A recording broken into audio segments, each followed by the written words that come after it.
तो जैसा कि हम प्रीवियस क्लास में बात कर रहे थे बूटस्ट्रैप की। बूटस्ट्रैप एक लाइब्रेरी जो एक्चुअली में लाइब्रेरी प्रोवाइडेड है सीएसएस की भी और जेक्वेरी की भी।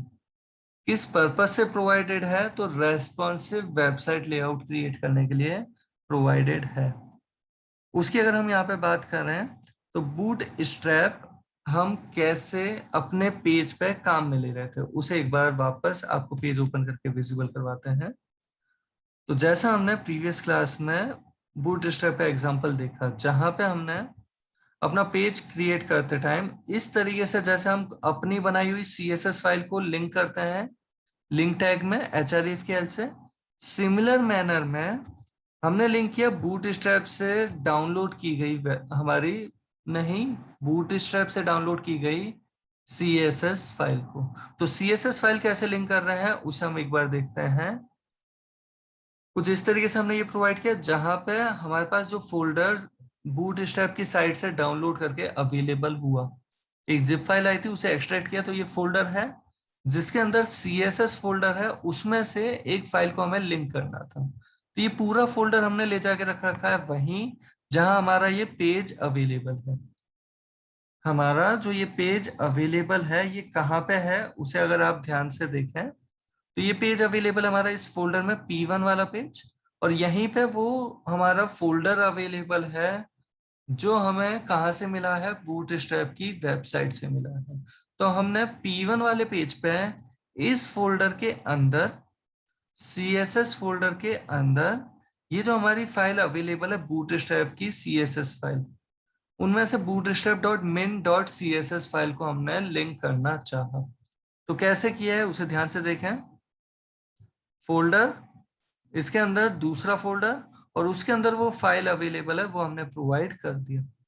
फिर हमने ये जो एग्जांपल क्रिएट किया था H1 हेडिंग के साथ, और ये जो हेडिंग के साथ हमें एग्जांपल विजिबल है, ये एग्जांपल कुछ ऐसा जहां पे हमें नोटिस हो सकता है पॉसिबली वो चेंज कि किस तरीके से ये परफॉर्म हो रहा है। एक बार देखते हैं ब्राउजर पे जो लास्ट क्लास में हमने इम्प्लीमेंट किया था। तो ब्राउजर पे हमने इसे ओपन किया, इस तरीके से हमें ये हेडिंग दिख रही है। होपफुली आपको इस हेडिंग का साइज कुछ आइडिया लग रहा होगा। और जब हम इसे इस पर्टिकुलर ब्राउजर की स्क्रीन को रिसाइज कर रहे हैं तो उसके रेस्पेक्टिवली ये हेडिंग का साइज थोड़ा छोटा हो रहा है। जैसा आप यहाँ पे नोटिस कर सकते हैं यहाँ हेडिंग का साइज अभी कितना अवेलेबल है, और अब जैसे हमने इसे फुल स्क्रीन पे देखा तो अब कितना अवेलेबल है। इस कर्सर की हेल्प से भी आप थोड़ा आइडिया लगा सकते हैं ये कर्सर जहां तक आ रहा है उससे कितना ये बड़ा अवेलेबल है। तो ओवरऑल कहीं ना कहीं थोड़ा सा ही भले ही बट कुछ चेंजेस आपको यहाँ देखने को मिल रहे हैं, और वो चेंजेस बूटस्ट्रैप की सीएसएस फाइल जब हमने लिंक की है उसकी हेल्प से ये परफॉर्म हो रहे हैं। और ये जो सीएसएस का इम्प्लीमेंटेशन है ये इम्प्लीमेंटेशन हमें कैसे हेल्प कर सकता है एक वेबसाइट के एक लेआउट को क्रिएट करने में। अगर हम उसकी बात कर रहे हैं तो एक लेआउट एक रेस्पॉन्सिव मैनर में क्रिएट करने का टास्क बूटस्ट्रैप से अगर किया जाए तो फायदा उसका रेस्पॉन्सिव मैनर में जो हम कह रहे हैं उस चीज का फायदा क्या होता है कि आप उस पेज को लैपटॉप की स्क्रीन पे देख रहे हैं, चाहे डेस्कटॉप की स्क्रीन, चाहे टैब की स्क्रीन, चाहे मोबाइल की स्क्रीन, अलग अलग स्क्रीन साइज पे देख रहे हैं तो भी एक बेटर लेआउट हमारे सामने अपीयर होगा। वो एग्जाम्पल रहेगा यहाँ पे बूटस्ट्रैप का। तो यहाँ पे एक एग्जाम्पल के साथ हम अगर इस चीज को डिस्कस कर रहे हैं, ये जो अभी हमने प्रोवाइड कर रखा है इसे, तो बात कुछ ऐसी कि हमने अभी जो प्रोवाइड कर रखा था हेडिंग, सेम इसी तरीके का इम्प्लीमेंटेशन प्रोवाइड किया।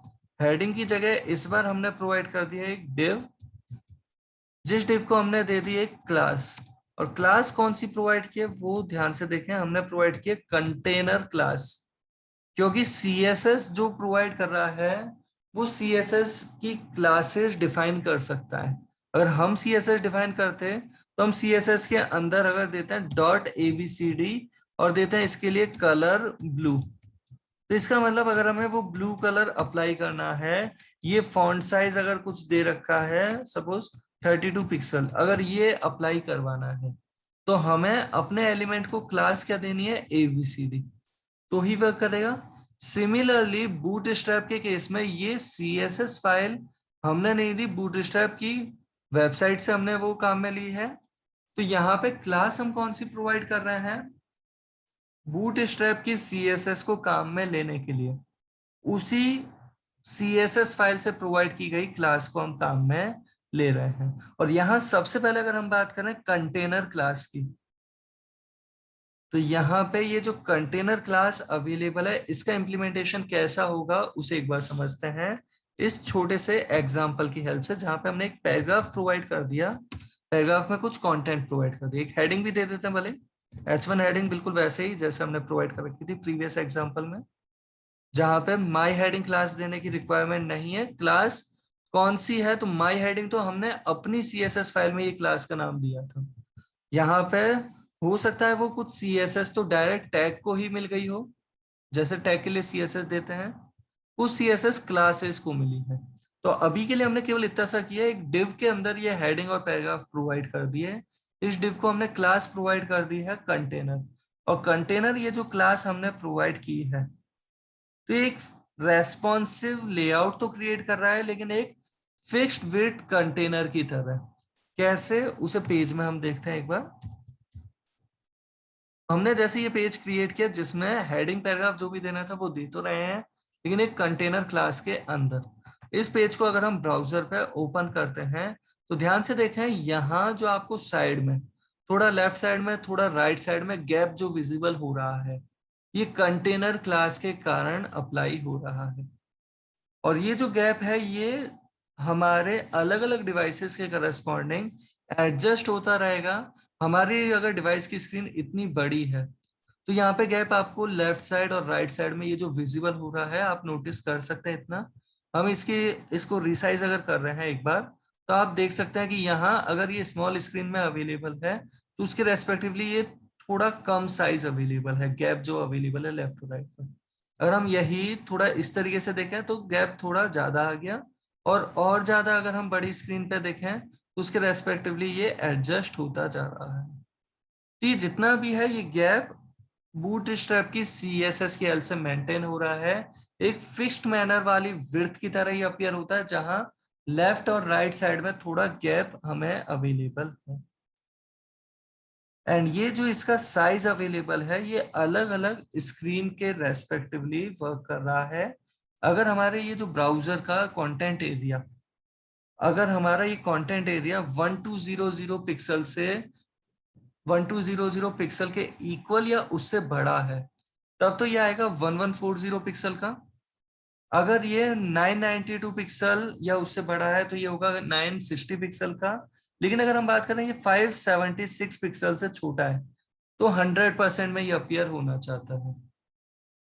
मतलब ये रेस्पॉन्सिव मैनर में डिसाइड किया गया कि किस विड्थ के रेस्पेक्टिवली कितनी विड्थ का ये कंटेनर होना चाहिए।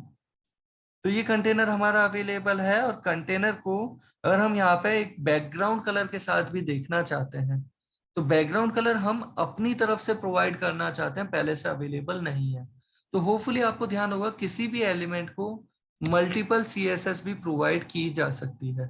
जैसे हमने इसे सीएसएस क्लास प्रोवाइड की जा सकती है मल्टीपल, जैसे हमने एक क्लास इसे प्रोवाइड कर दी block1, या आईडी प्रोवाइड कर सकते थे, आप जो भी चीज देना चाहते हैं वो देते, और अपनी सीएसएस स्पेसिफाई करते हुए आप ये दे सकते हैं।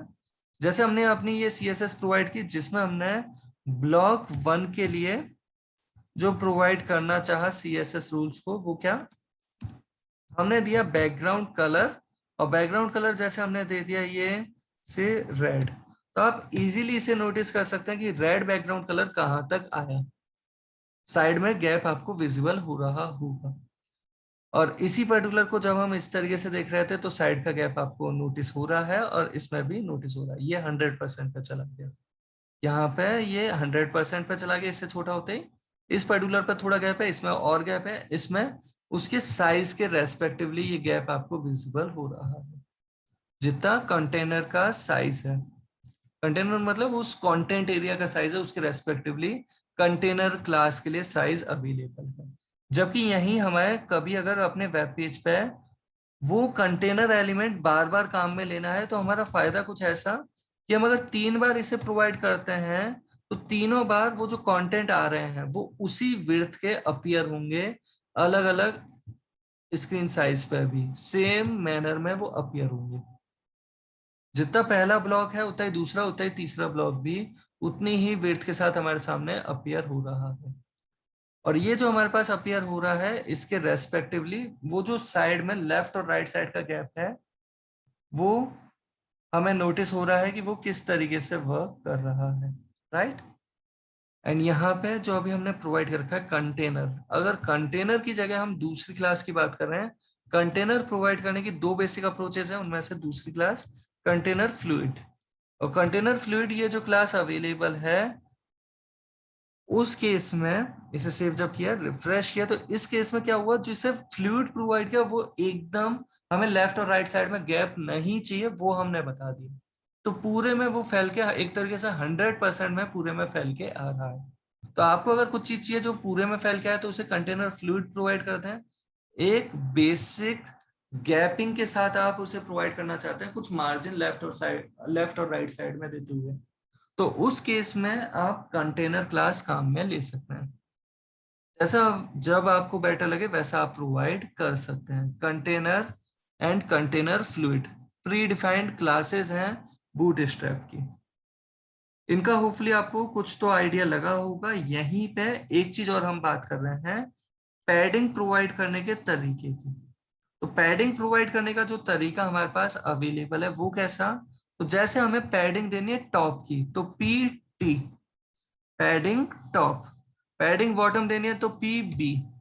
जैसे हमने यहाँ पैडिंग टॉप स्पेसिफाई किया और पैडिंग टॉप हमने दिया सपोज ये सेव 1, सेव किया हमने। इस पैडिंग टॉप को हमने किस में दिया, पहला वाला जो रेड कलर का अपीयर हो रहा है ना केवल उसी को।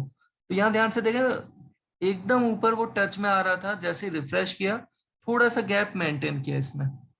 यहाँ पे हम पैडिंग को थोड़ा इंक्रीज कर रहे हैं, पैडिंग 2 दिया या 3 प्रोवाइड कर दिया, सेव किया रिफ्रेश किया तो पैडिंग थोड़ी और इंक्रीज हो गई है।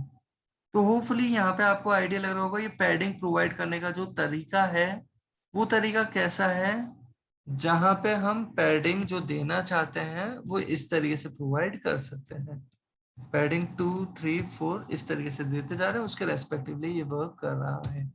एंड ये हमने अपनी मर्जी से कहीं लिमिट नहीं दे सकते कि ये 4 तक ही वर्क करे या पीटी 5 तक ही करे या 20 तक ही वर्क करे। ये बूटस्ट्रैप की साइट से ही वो स्पेसिफाई किया जाता है, उसके डॉक्यूमेंटेशन में उसके लेटेस्ट वर्जन में कितना पैडिंग टॉप अलाउड है वो प्रोवाइड कर दिया जाता है। जैसे नॉर्मली हमारा काम मोस्ट ऑफ द टाइम इतने पैडिंग पे हो जाएगा, तो पैडिंग टॉप 5 अगर दे दिया तो उससे इतना गैप हमारे सामने आ रहा है।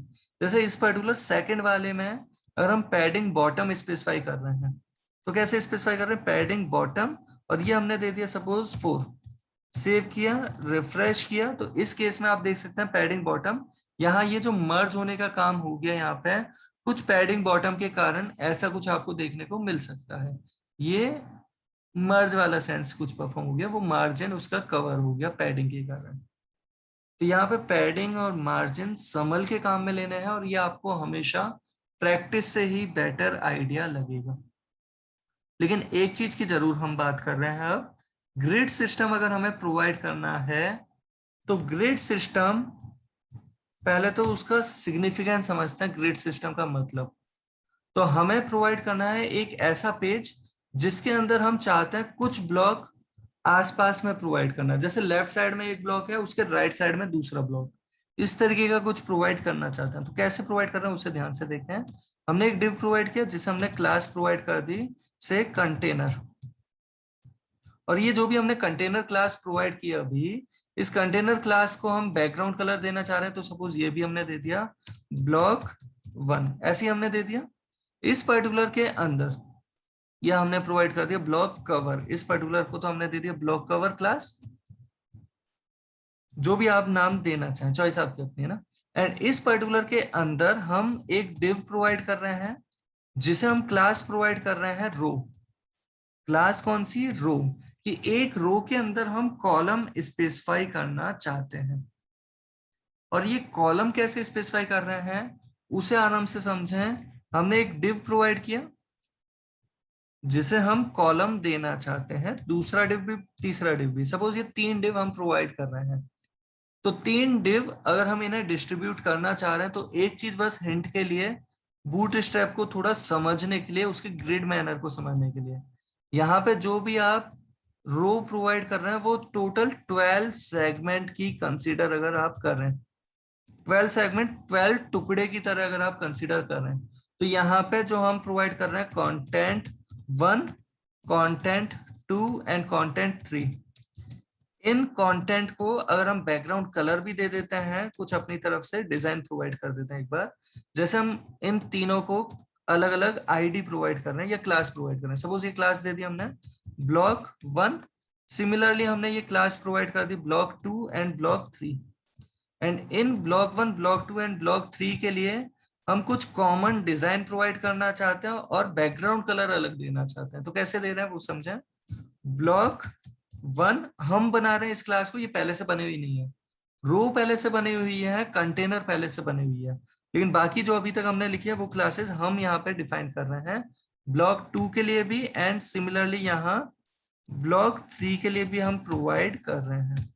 और ये जो हम प्रोवाइड कर रहे हैं इन्हें कैसे हम दे रहे हैं, सपोज हम इन्हें हाइट प्रोवाइड कर रहे हैं, अभी समझने के लिए केवल हाइट हमने दे दी सपोज 200 पिक्सल, ये तो कॉमन डिजाइन दे दिया, और तीनों को अलग अलग जो डिजाइन दे रहे हैं वो दे रहे हैं बैकग्राउंड कलर का, तीनों का अलग अलग बैकग्राउंड कलर हम देखना चाहते हैं इसलिए।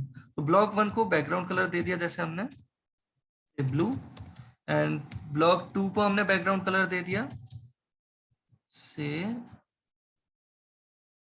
इन, ब्लॉक 3 को हमने बैकग्राउंड कलर प्रोवाइड कर दिया सपोज ये येलो।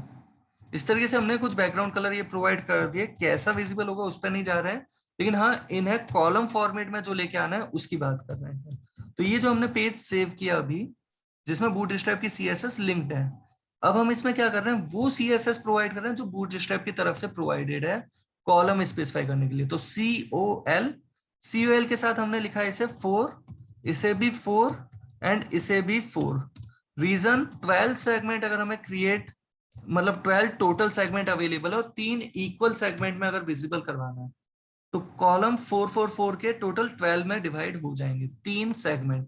इसे अगर हम पेज पे देखते हैं, ओपन इन ब्राउजर किया, पेज पे कुछ इस तरीके से कंटेनर के अंदर 3 हमारे कंटेनर इस तरीके से 1 2 3, अगर हम यहीं पे इन्हें सपोज 6 एंड 3 दे रहे हैं तो इस केस में क्या होगा, हाफ पोर्शन में तो पहला वाला, बाकी के हाफ में ये 2 डिव अवेलेबल हो रहे हैं।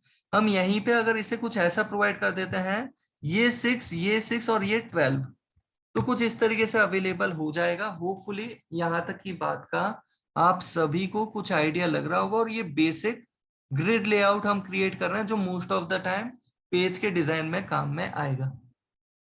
आप जितने इसके पार्टीशन करना चाहें 12 सेगमेंट ध्यान में रखते हुए इसके पार्टीशन दे सकते हैं। होपफुली यहाँ तक की बात का आप सभी को कुछ आइडिया लगा होगा।